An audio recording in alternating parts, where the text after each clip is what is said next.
Scythe recognized the blubbering voice crying out from down the alley. Iger was 10, 2 years older than Scythe herself, but he still sounded like a baby when he was scared. She couldn't hear what insult was said in reply to Iger's plea, but she recognized Peter's mocking laughter. And wherever Peter went, Bander and Corbin were sure to follow. Methodist didn't like it when she got into fights. He always said it was better to walk away. But 3 against 1 wasn't fair, even if the one was a full year older than any of his tormentors. Methodist had told her to hurry back. He needed several of the items on the crumpled ingredient list clutched in Scythe's grimy fist for a patient who was coming back this afternoon. And she didn't even like Iger. Not really. He was too fat to climb or play tag or duck and cover.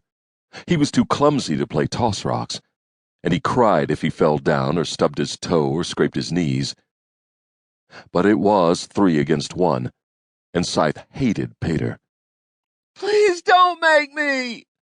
came Iger's pitiful cry from the alley just ahead. "You better eat up, butter boy," Peter snapped back. "Your islander girlfriend isn't here to save you this time." Scythe flew down the alley like the harsh wind of vengeance, the list of ingredients fluttering forgotten to the dirty street in her furious wake. "I'm not his girlfriend!" she screamed as she came hurtling around the corner. Iger lay flat on his back in the dust of the empty street. Peter was sitting astride the other boy's ample belly, pinning him down.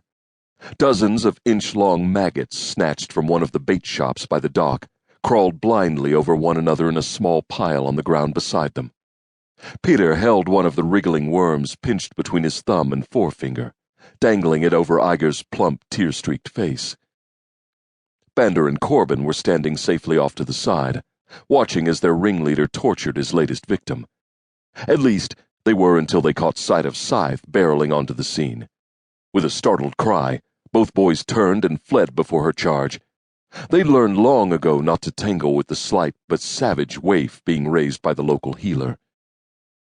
Peter tried to rise to his feet, too, perhaps to join his companions in flight, perhaps to do battle with Scythe once again. However, his intentions were never given a chance to crystallize, as Scythe launched herself feet first into his back. The impact knocked him sprawling off Iger and onto the hard-packed earth of the street, where he landed face down. Before he could get up, Scythe jumped on her prone opponent again, her knees connecting between his shoulders. The painful grunt of air escaping Peter's lungs was drowned out, as Scythe punctuated her landing with another cry of, "I'm not his girlfriend!" She threw herself down across Peter's back and wrapped a wiry arm under the older boy's chin in a fierce chokehold. With her other hand, she reached around and hooked her index finger into one of his nostrils, bending his head back and up. Iger still lay on his back, gasping for breath and sobbing in fear, though his cries were now drowned out by Peter's shrieks of pain. He bucked and thrashed beneath her, but Scythe wasn't about to let him break free so easily. In past fights, the pair had exchanged fat lips, black eyes, and bloody noses. She'd bitten him hard enough to break the skin on more than one occasion. One time, she'd actually cracked his knuckle when she had him in a finger lock. And another time, she'd cut open a 4-inch gash on his forehead with a rock thrown from a dozen feet away. But this time, she was really going to teach Peter a lesson. Without releasing her chokehold or her grip on his nostril, she cast her head about from side to side. The maggots were still squirming in the dust a few feet away. All the better. Peter would have to eat them from the dirt. But before Scythe could maneuver her victim into position to begin his forced feast, she felt a pair of large, rough hands wrap themselves around her waist and yank her off.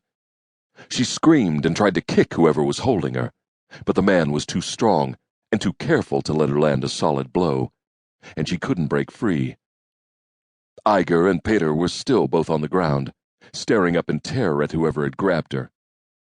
"Get out of here, you little bastards," the stranger spat in a rasping voice. His breath smelled like the stuff Methodists used to burn infection from a raw wound, and there was another smell on him.